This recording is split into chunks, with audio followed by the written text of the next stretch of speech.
ವಿ4 ನ್ಯೂಸ್ಗೆ ಸ್ವಾಗತ ಹೇಳ್ತಾ ಇದ್ದೇನೆ. ಕತೆ ಕಾರಣ. ನಿನ್ನೆ ಬೆಂಗಳೂರಿನಲ್ಲಿ ಹೈಕೋರ್ಟಿನ ನ್ಯಾಯಾಧೀಶರಾಗಿರುವಂಥ ಕೃಷ್ಣ ದೀಕ್ಷಿತ್ ಅವರು ತಾರಕರಾಮ್ ಸ್ಮಾರಕ ಭಾಷಣವನ್ನು ಮಾಡುತ್ತಾ ಹಲವು ಗಂಭೀರವಾದ ವಿಷಯಗಳನ್ನು ಹೇಳಿದ್ದಾರೆ. ಎಲ್ಲ ಧರ್ಮಗಳಲ್ಲೂ ಕೂಡ ಕೆಲವು ಕಟ್ಟ ಧಾರ್ಮಿಕರು ಇದ್ದೇ ಇರ್ತಾರೆ. ಆದರೆ ಎಲ್ಲ ಧರ್ಮಗಳು ಕೂಡ ಮನುಷ್ಯನ ಬದುಕಿಗೆ ಪೂರಕವಾದ ಅಂಶಗಳನ್ನೇ ಹೇಳಿರ್ತವೆ. ಆದರೆ ಅದನ್ನು ಕೆಲವರು ತಿರುಚಿರ್ತಾರೆ. ಮನು ಅನ್ನುವರು ಒಬ್ಬ ವ್ಯಕ್ತಿಯಲ್ಲ, ಅದು ಒಂದು ಪಟ್ಟ ಆಗಿತ್ತು. ಆ ಮನು ಹೇಳಿದ ಎಲ್ಲವನ್ನು ಒಪ್ಪಿಕೊಳ್ಳುವುದಾಗಲಿ ಬಿಡುವುದಾಗಲಿ ಅವರವರ ವಿಚಾರವಾಗಿದೆ. ಅದೇ ರೀತಿ ಪುರೋಹಿತಶಾಹಿ ಅನ್ನುವುದು ಕೂಡ ಎಲ್ಲ ಧರ್ಮಗಳಲ್ಲಿದೆ. ಎಲ್ಲ ಧರ್ಮಕ್ಕೂಗ ಮನುಷ್ಯನು ಬದುಕಲಿಕ್ಕಾಗಿ ಮಾಡಿದಂಥ ಹುಟ್ಟಿಕೊಂಡ ಕೆಲವು ನಿಯಮಾವಳಿಗಳಾವೆ. ಧರ್ಮ ಅನ್ನುವಂಥದ್ದು ಕೆಲವೊಮ್ಮೆ ಅಫೀಮು ಆಗಿ ಪರಿಣಮಿಸಲು ಪುರೋಹಿತಶಾಹಿಯೇ ಕಾರಣ. ಅದಕ್ಕಾಗಿಯೇ ಕಾರ್ಲ್ ಮಾರ್ಕ್ಸ್ ಅವನು ಧರ್ಮವನ್ನು ಒಂದು ಅಮಲು ಅಂತ ಹೇಳಿದ. ಯಾರು ಕೂಡ ಧರ್ಮದ ಬಗ್ಗೆ ಅತಿಯಾಗಿ ಹಚ್ಚಿಕೊಳ್ಳುವುದಾಗಲಿ ಅದರಿಂದ ದೂರ ಇರುವುದಾಗಲಿ ಯಾವುದು ಕೂಡ ಸಮಾಜಕ್ಕೆ ಒಳ್ಳೆಯದನ್ನು ಉಂಟು ಮಾಡುವುದಿಲ್ಲ. ಧರ್ಮದಿಂದ ನಡೆಯುವುದು ಪ್ರತಿಯೊಬ್ಬನ ಕರ್ತವ್ಯವೂ ಕೂಡ ಆಗಿದೆ ಎಂದು ಕೃಷ್ಣ ದೀಕ್ಷಿತ್ ಅವರು ಧರ್ಮ ಮತ್ತು ಕಾನೂನು ಅವರು ಮಾತನಾಡಿದ subject law and the religion, ಧರ್ಮ ಮತ್ತು ಕಾನೂನು ಮತ್ತು ಧರ್ಮ ಎಂಬ ವಿಷಯವಾಗಿ ಅವರು ಸುಮಾರು 1 ಗಂಟೆಯ ಕಾಲ ಭಾಷಣವನ್ನು ಮಾಡಿದರು ಬೆಂಗಳೂರಿನಲ್ಲಿ ನಿನ್ನೆ. ಅದೇ ಬೆಂಗಳೂರಿನಲ್ಲಿ ನಿನ್ನೆ ಹೈಕೋರ್ಟ್ನಲ್ಲಿ ಇನ್ನೊಂದು ವಿಷಯ ಕೂಡ ಬಂದಿದೆ. ಅದು ಏನಂತೇಳಿದರೆ, ಕರ್ನಾಟಕದಲ್ಲಿ 4 ವರ್ಷಗಳಿಂದ ಜಿಲ್ಲಾ ಪಂಚಾಯತ್ ಇಲ್ಲವೇ ತಾಲೂಕು ಪಂಚಾಯತ್ ಚುನಾವಣೆ ನಡೆಯೋದಿಲ್ಲ ಎನ್ನುವಂಥ ವಿಷಯ ಹೈಕೋರ್ಟ್ ಮುಖ್ಯ ನ್ಯಾಯಾಧೀಶರಾಗಿರುವಂಥ ಅಂಜಾರಿಯಾ ಅವರ ಎದುರು ಬಂದಾಗ ಅವರ ಅಚ್ಚರಿಯನ್ನು ಪ್ರಕಟಿಸಿದರು. ಅಧಿಕಾರ ವಿಕೇಂದ್ರೀಕರಣದ 73 ಮತ್ತು 74ನೇ ವಿಧಿಗಳಿಂದ ಕರ್ನಾಟಕಕ್ಕೆ ವಿನಾಯಿತಿ ಇದೆ. ಇಷ್ಟು ಕಾಲ ಚುನಾವಣೆ ನಡೆಯದಿರಲು ಕಾರಣ ಎಂದು ಮುಖ್ಯ ನ್ಯಾಯಾಧೀಶ ಅವರಾದ ಅಂಜಾರಿಯಾ ಅವರು ಕಟುವಾಗಿ ಪ್ರಶ್ನಿಸಿದರು. ಚುನಾವಣಾ ಆಯೋಗವಾಗಲಿ ರಾಜ್ಯ ಸರ್ಕಾರವಾಗಲಿ 4 ವರ್ಷಗಳಿಂದ ಚುನಾವಣೆ ನಡೆಸದಿರಲು ಕಾರಣ ಏನು ಅನ್ನುವ ಬಗ್ಗೆ ಚರ್ಚೆಯನ್ನು ಮುಖ್ಯ ನ್ಯಾಯಾಧೀಶರಾದ ಅಂಜಾರಿಯಾ ಅವರು ಕೆಳಗೆ ತೆಗೆದಿದ್ದಾರೆ. ಆ ಬಗೆಗೆ ಕರ್ನಾಟಕ ಸರ್ಕಾರ ಮತ್ತು ಚುನಾವಣಾ ಆಯೋಗದ ವತಿಯಿಂದ ಸಮಜಾಯಿಷಿ ನೀಡಲಾಗಿದ್ದರೂ ಕೂಡ ಜಿಪಂ ತಾಪಂ ಚುನಾವಣೆ ನಡೆಯದಿರುವ ಬಗ್ಗೆ ಪ್ರತಿಯೊಬ್ಬ ಮನುಷ್ಯನೂ ಕೂಡ ಇಲ್ಲಿ ಯೋಚನೆ ಮಾಡ್ತಾ ಇದ್ದಾನೆ ಎನ್ನುವಂಥದ್ದು ಮರೆಯುವಂತಿಲ್ಲ. ಇನ್ನು ಮೈಸೂರಿನ ಚಾಮುಂಡಿ ಬೆಟ್ಟದ ಚಾಮುಂಡಿ ಆಲಯದ ಬಗೆಗೆ ಅರಮನೆಯ ರಾಜವಂಶಸ್ಥೆಯಾಗಿರುವಂಥ ಪ್ರಮೋದ ದೇವಿಯವರು, ರಾಜಮಾತೆ ಪ್ರಮೋದ ದೇವಿಯವರು ಕೋರ್ಟಿನಿಂದ ತಡೆಯಾಜ್ಞೆಯನ್ನು ತಂದಿದ್ದಾರೆ. ಚಾಮುಂಡೇಶ್ವರಿ ದೇವಾಲಯದ ಬಗೆಗೆ ಕರ್ನಾಟಕ ಸರ್ಕಾರವು ಪ್ರಾಧಿಕಾರವನ್ನು ರಚಿಸಲು ತೀರ್ಮಾನಿಸಿತ್ತು. ಆ ನಿಟ್ಟಿನಲ್ಲಿ ಪ್ರಾಧಿಕಾರವನ್ನು ರಚಿಸುವುದನ್ನು ವಿರೋಧಿಸಿ ಪ್ರಮೋದ ದೇವಿಯವರು ತಡೆಯಾಜ್ಞೆ ತಂದಿದ್ದಾರೆ. ಅವರ ಪ್ರಕಾರ ಇಡೀ ಚಾಮುಂಡಿ ಬೆಟ್ಟ, ಚಾಮುಂಡಿ ದೇವಸ್ಥಾನ ಮತ್ತು ಅದರ ಸುತ್ತಮುತ್ತ ಇರುವಂಥ ಜಾಗ, ದೇವಸ್ಥಾನಗಳೆಲ್ಲ ರಾಜವಂಶಸ್ಥರಿಗೆ ಸೇರಿದ ಆಸ್ತಿ ಎನ್ನುವಂಥದ್ದು ಪ್ರಮೋದ ದೇವಿಯವರ ವಾದ.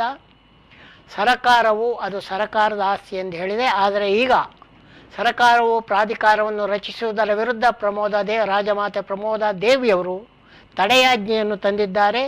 ಅದು ನಮ್ಮದೇ ದೇವಸ್ಥಾನ, ನಮ್ಮದೇ ಆಸ್ತಿ ಎಂದು ಹೇಳಿದ್ದಾರೆ. BJPಯ ನಡಿಗೆ ಎಲ್ಲಿಗೆ ಬಂತಪ್ಪ ಅಂತೇಳಿದರೆ, ಇವತ್ತು ಅವರು ವಿಶೇಷ ಸಭೆಯೊಂದನ್ನು ನಡೆಸ್ತಾ ಇದ್ದಾರೆ. ಯಾಕೆ? BJP ನಡಿಗೆಯಲ್ಲಿ ಕೇಳಿದ್ದು ಮುಖ್ಯಮಂತ್ರಿ ಸಿದ್ದರಾಮಯ್ಯನವರ ರಾಜೀನಾಮೆಯನ್ನು. ಆದರೆ ಈಗ BJPಯಲ್ಲಿ ವಿಜಯೇಂದ್ರ ನೀನು ರಾಜೀನಾಮೆ ಕೊಟ್ಟಪ್ಪ ಅನ್ನುವಂಥ ಪ್ರಶ್ನೆ ಜೋರಾಗಿದೆ. ಮಾಜಿ ಮಂತ್ರಿ ಈಶ್ವರಪ್ಪನವರು ಇರ್ಬೋದು, ಯತ್ನಾಳ್ ಅವರು ಇರ್ಬೋದು, ಎಲ್ಲರೂ ಬಾರದಂತ ಈಗ ಹರಿಹರದ ಶಾಸಕರಾಗಿರುವಂಥ BP ಹರೀಶ್ ಅವರು ಹರಿಹರದ ಶಾಸಕರಾಗಿರುವಂಥ ಹರೀಶ್ ಅವರು ಏನು ಕೇಳಿದ್ದಾರೆ, ವಿಜಯೇಂದ್ರ ಅವರೇ, ನಿಮ್ಮ ಗೆಲುವಿನ ಹಿಂದೆ ಕಾಂಗ್ರೆಸ್ ಇರುವುದಾಗಿ DK ಶಿವಕುಮಾರ್ ಅವರೇ ಹೇಳಿದ್ದಾರೆ. ಆದ್ದರಿಂದ ನಿಮ್ಮ ಬಗ್ಗೆ ನಮಗೆ ನಂಬಿಕೆ ಇಲ್ಲ. ಆದ್ದರಿಂದ ನೀವು ರಾಜೀನಾಮೆ ಕೊಟ್ಟು ಮತ್ತೊಮ್ಮೆ ಆರಿಸಿ ಬನ್ನಿ, ಆಗ ನಿಮ್ಮನ್ನು BJP ಅಧ್ಯಕ್ಷರಂತ ಒಪ್ತೇವೆ ಅನ್ನುವಂಥ BJP ಶಾಸಕರೇ ಹೇಳಿದ್ದಾರೆ. ಹಾಗಾಗಿ ಮೈಸೂರಿಗೆ ಹೋದಂಥ ನಡಿಗೆ ತಿರುಗಿ ಬೆಂಗಳೂರಿನ ಸುತ್ತಲೇ ತಿರುಗ್ತಾ ಇದ್ದು BJPಯಿಂದಲೇ ಒಂದು ಒಳಜಗಳನ್ನು ಹುಟ್ಟಿಹಾಕಿದೆ. ಆ ಒಳಜಗಳದಲ್ಲಿ BJPಯ ರಾಜ್ಯಾಧ್ಯಕ್ಷರಾಗಿರುವಂಥ ವಿಜಯೇಂದ್ರ ಅವರ ರಾಜೀನಾಮೆಯನ್ನೇ ಸಾಕಷ್ಟು ಜನರು ಕೇಳಿದ್ದಾರೆ. ಈ ಸಾಕಷ್ಟು ಜನರ ಕೇಳಿಕೆಯ ನಡುವೆ ಇಂದು ರಾಜಿ ಪಂಚ BJPಯೊಳಗೆ ರಾಜಿ ಮಾಡಿಸುವ ಒಂದು ಸಭೆ ಇಂದು ಬೆಂಗಳೂರಿನಲ್ಲಿ ನಡೀತಾ ಇದೆ. ಎಷ್ಟರ ಮಟ್ಟಿಗೆ ರಾಜಿ ಆಗುತ್ತದೆ, ಎಷ್ಟರ ಮಟ್ಟಿಗೆ ವ್ಯಾಜ್ಯ ಮುಂದುವರಿಯುತ್ತದೆ ಎನ್ನುವಂಥದ್ದು ಮುಂದಿನ ದಿನಗಳಲ್ಲಷ್ಟೇ ಗೊತ್ತಾಗಬೇಕಾಗಿದೆ. ಇನ್ನು ಅಣೆಕಟ್ಟುಗಳ ವಿಷಯವನ್ನು ತೆಗೆದುಕೊಂಡ್ರೆ, ತುಂಗಭದ್ರಾ ಅಣೆಕಟ್ಟಿನ 19ನೇ ಕ್ರಸ್ಟ್ ಗ್ರೇಟ್ ಜಬಕ್ಕಂತ ಮುರಿದು ಹೋಗಿ ನೀರು ಹೋಗ್ತಾ ಇದೆ. ಹಿಂದೆ ನಾರಾಯಣಪುರ ಅಣೆಕಟ್ಟಿನಲ್ಲಿ 5ನೇ ಕ್ರಸ್ಟ್ ಗ್ರೇಟ್ ಮುರಿದಾಗ ಅದನ್ನು ರಿಪೇರಿ ಮಾಡಿದ್ದರು. ಅದೇ ರೀತಿ ತುಂಗಭದ್ರಾ ಡ್ಯಾಮಿನ ಕ್ರಸ್ಟ್ ಗ್ರೇಟನ್ನು ಕೂಡ ರಿಪೇರಿ ಮಾಡಲು ಪ್ರಯತ್ನ ನಡೆದಿದೆ. ಯಾವ ರೀತಿ ಡ್ಯಾಮಿನ ಹಿಂದುಗಡೆ ಬಲವಾದ ಕಬ್ಬಿಣದ ಹಲಗೆಗಳನ್ನು ಇಟ್ಟು ನೀರು ಭಾರೀ ಪ್ರಮಾಣದಲ್ಲಿ ಹೊರಗೆ ಹೋಗದಂತೆ ನೋಡಿಕೊಂಡು ಹೊಸ ಕ್ರಸ್ಟ್ ಗೇಟನ್ನು ಅಳವಡಿಸೋ ಕೆಲಸವನ್ನು ಮಾಡಲಿಕ್ಕಿದೆ. ಕ್ರಸ್ಟ್ ಗೇಟ್ ಇನ್ನೂ ತಯಾರಿ ಹಂತದಲ್ಲಿದೆ. ಅದು ಮುಗಿದ ಮೇಲೆ ಈ ವಾರದಲ್ಲಿ ಕ್ರಸ್ಟ್ ಗೇಟ್ ಅಳವಡಿಕೆ ಆಗಬಹುದು. ಆದರೂ ಕೂಡ ಒಂದಷ್ಟು ನೀರು ನಷ್ಟವಾಗುವುದನ್ನು, ಈಗಾಗಲೇ ನಷ್ಟವಾಗಿರುವುದನ್ನು ತಡೆಯುವುದು ಸಾಧ್ಯವಿಲ್ಲ ಅನ್ನುವಂಥದ್ದು ಒಂದು ವಿಚಾರ. ಅದರ ಮೇಲೆ ಹಿಂಡೆನ್ಬರ್ಗ್ ಭೂತ ಭಾರತದ ಮೇಲೆ ದಾಳಿ ಮಾಡಿದೆ. ಇನ್ನೊಮ್ಮೆ ಹಿಂಡೆನ್ಬರ್ಗ್ ವರದಿ ಅದಾನಿ ಸಂಸ್ಥೆಗಳ ಮೇಲೆ ದೊಡ್ಡ ದಾಳಿಯನ್ನು ಮಾಡಿದಾಗ ಅದನ್ನು ಮೂಲೆಗೆ ಹಾಕಲಾಗಿತ್ತು. ಅದರ ಬಗ್ಗೆ ಯಾವುದೇ ಸಂಶಯ.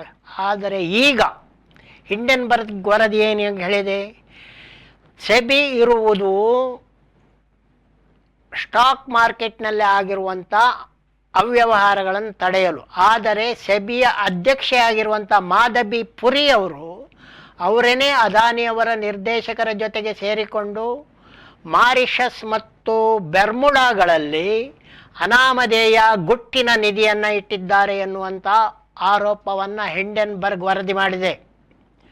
ಅದಾನಿಯವರ ಕಂಪನಿಯು ಷೇರು ಮಾರುಕಟ್ಟೆಯಲ್ಲಿ ತನಗೆ ಬೇಕಾದಂತೆ ಷೇರುಗಳನ್ನು ಮೇಲೆ ಕೆಳಗೆ ಮಾಡಿ ತನ್ನ ಕಂಪನಿಯನ್ನು ಹಣವನ್ನು ಹೆಚ್ಚಿಸಿಕೊಳ್ಳುತ್ತಾ ಬಡ ಹೂಡಿಕೆದಾರರ ಹಣವನ್ನು ನುಂಗ್ತಾ ಇದೆ ಎನ್ನುವಂಥ ಆರೋಪವನ್ನು ಕೂಡ ಹಿಂಡೆನ್ಬರ್ಗ್ ಮಾಡಿದೆ. ಮತ್ತೊಮ್ಮೆ ಹಿಂಡೆನ್ಬರ್ಗ್ ಆರೋಪ ಇವಾಗ ಮುಖ್ಯವಾಗಿ ಅದಾನಿಯವರಿಗಿಂತಲೂ ಅದಾನಿಯವರಿಗೆ ನೆರವಾಗುತ್ತಿರುವಂಥ ಸೆಬಿ ಸಂಸ್ಥೆಯ ಮುಖ್ಯಸ್ಥೆ ಮಾಧವಿ ಪುರಿ ಅವರ ಮೇಲೆ ಬಂದಿದೆ. ಮಾಧವಿ ಪುರಿ ಅವರು ಮಾರಿಷಸ್ನಲ್ಲಿ ಮತ್ತು ಬೆರ್ಮುಡಾದಲ್ಲಿ ಗುಟ್ಟಿನ ಹಣವನ್ನು ಇಟ್ಟಿರುವುದು ಅವರ ಗಂಡ ಎಂದು, ಅದಕ್ಕೆ ಕಾರಣ ಅದಾನಿಯ ನಿರ್ದೇಶಕರಲ್ಲಿ ಒಬ್ಬರು ಎನ್ನುವಂಥ ದೂರು ಕೂಡ ಇದೆ. ಇವೆಲ್ಲವನ್ನು ದಾಟಿದರೆ ಈಗ ಸದ್ಯಕ್ಕೆ ಬಾಂಗ್ಲಾದೇಶದಲ್ಲಿ ನಡೆಯುತ್ತಿರುವಂಥ ಹಿಂದೂಗಳ ಮೇಲಿನ ದಾಳಿ, ಈ ಬಗೆಗೆ ಬಾಂಗ್ಲಾದೇಶದ ಮಧ್ಯಾವಧಿ ಸರ್ಕಾರವು ಕ್ಷಮೆಯನ್ನು ಕೇಳಿದೆ. ಆ ಕ್ಷಮೆಯನ್ನು ಕೇಳಿದರ ಮೂಲಕ ಮಧ್ಯಾವಧಿ ಸರ್ಕಾರವು ಹಿಂದೂಗಳ ರಕ್ಷಣೆ ಮಾಡುವ ಎಲ್ಲ ಭರವಸೆಯನ್ನು ಕೂಡ ಭಾರತಕ್ಕೆ ಸರ್ಕಾರಕ್ಕೆ ನೀಡಿದೆ. ಅಲ್ಲದೆ ನಿನ್ನೆ ಢಾಕಾದಲ್ಲಿ ಬಾಂಗ್ಲಾದೇಶದಲ್ಲಿರುವಂಥ ಹಿಂದೂಗಳು ಮೆರವಣಿಗೆಯನ್ನು ಮಾಡಿ ತಮ್ಮ ರಕ್ಷಣೆಯ ಬಗೆಗೆ ನಾವು ಯಾವುದೇ ಕಾರಣಕ್ಕೂ ಕೂಡ ಬಾಂಗ್ಲಾದೇಶವನ್ನು ಬಿಡುವುದಿಲ್ಲ ಎನ್ನುವಂಥ ಹೇಳಿಕೆಯನ್ನು ಕೂಡ ನೀಡಿದ್ದಾರೆ. ಹಾಗೂ ಪ್ರತಿಭಟನೆಯನ್ನು ತಮ್ಮ ಮೇಲೆ ನಡೆಯುತ್ತಿರುವ ಹಿಂಸಾಚಾರ ವಿರುದ್ಧ ಪ್ರತಿಭಟನೆಯನ್ನು ಕೂಡ ಮಾಡಿದ್ದಾರೆ. ಬಾಂಗ್ಲಾದೇಶದಲ್ಲಿ ಸುಮಾರು 8% ಹಿಂದೂಗಳು ಇದ್ದು ಸಾಕಷ್ಟು ಮಂದಿ ಅವರೆಲ್ಲ ಬಿಸ್ನೆಸ್ನಲ್ಲಿ ಇರುವವರಾಗಿದ್ದಾರೆ. ನಾಗರಿಕರ ಸಂಸ್ಥೆ ತುಂಬ ಕಡಿಮೆ ಇದೆ. ಅಲ್ಲದೆ ಭಾರತದಿಂದ ಕಲಿಕೆಗೆ ಹೋದ ಸುಮಾರು 4-5 ಸಾವಿರ ವಿದ್ಯಾರ್ಥಿಗಳು ಕೂಡ ಬಾಂಗ್ಲಾದೇಶದಲ್ಲಿ ಇದ್ದಾರೆ. ಈಗ ನಡೆದಿರುವಂತಹ ಈ ಹಿಂಸಾಚಾರದ ಬಗೆಗೆ ಬಾಂಗ್ಲಾದೇಶ ಸರ್ಕಾರವು ಭಾರತ ಸರ್ಕಾರದ ಮತ್ತು ಹಿಂದೂಗಳ ಕ್ಷಮೆಯನ್ನು ಕೋರಿದ್ದು, ಎಲ್ಲರ ರಕ್ಷಣೆಯ ಹೊಣೆಯನ್ನು ಸರ್ಕಾರ ಹೊರುವುದಾಗಿ ಬಾಂಗ್ಲಾದೇಶದ ಹೊಸ ಸರ್ಕಾರ ಹೇಳಿದೆ. ಅವೆಲ್ಲವನ್ನು ದಾಟಿ ನಾವು ನೋಡುವಾಗ ಹಿಂಡೆನ್ಬರ್ಗ್ ವರದಿ ವಿಷಯದಲ್ಲಿ ಬಿಜೆಪಿ ಮತ್ತು ಕಾಂಗ್ರೆಸ್ ವಾಕ್ಸಮರವನ್ನು ನಡೆಸ್ತದೆ. ಕಾಂಗ್ರೆಸ್ ಮತ್ತು ಹಿಂಡೆನ್ಬರ್ಗನ್ನು ತನಿಖೆ ನಡೆಸಿ ಅಂದರೆ ಬಿಜೆಪಿಯವರು ಹಿಂಡೆನ್ಬರ್ಗು ಕಾಂಗ್ರೆಸ್ಸಿನ ಚೇಲ ಆಗಿ ಭಾರತದ ಹಣಕಾಸಿನ ಸ್ಥಿತಿಯನ್ನು ಸುಳ್ಳು ವರದಿಗಳ ಮೂಲಕ ಕೆಡಿಸ್ತಾ ಇರುವಂಥ ಆಪಾದನೆಯನ್ನು ಮಾಡಿದೆ. ಏನೇ ಇರಲಿ, ಈ ಆಪಾದನೆಗಳು ಮತ್ತು ಪ್ರತಿಪಾದನೆಗಳು ದೇಶದ ಆರ್ಥಿಕತೆಯನ್ನು ಮುಂದಕ್ಕೆ ತರುವುದಿಲ್ಲ. ಪ್ರಾಮಾಣಿಕತೆಯ ಆರ್ಥಿಕತೆ ಮಾತ್ರ ದೇಶದ ಆರ್ಥಿಕತೆಗೆ ಒಂದು ಭದ್ರ ಬುನಾದಿಯನ್ನು ಹಾಕುತ್ತದೆ ಅಂತ ಹೇಳುತ್ತಾ, ಕತೆ ಕಾರಣಕ್ಕೆ ಒಂದು ವಿರಾಮವನ್ನು ಕೊಡುತ್ತಾ, ನೀವೆಲ್ಲ ನಮ್ಮ V4 ನ್ಯೂಸ್ ನೋಡಿ ಎನ್ನುತ್ತಾ, ಹಾಗೆಯೇ ನಮ್ಮ ಯೂಟ್ಯೂಬ್ ಚಾನಲ್ ತಾವೆಲ್ಲ ಸದಸ್ಯರಾಗಿ ಎಂದು ಕರೆಯುತ್ತಾ ತಮಗೆಲ್ಲ ಮಾಡ್ತಾ ಇದ್ದೇನೆ ಒಂದು ವಂದನೆ.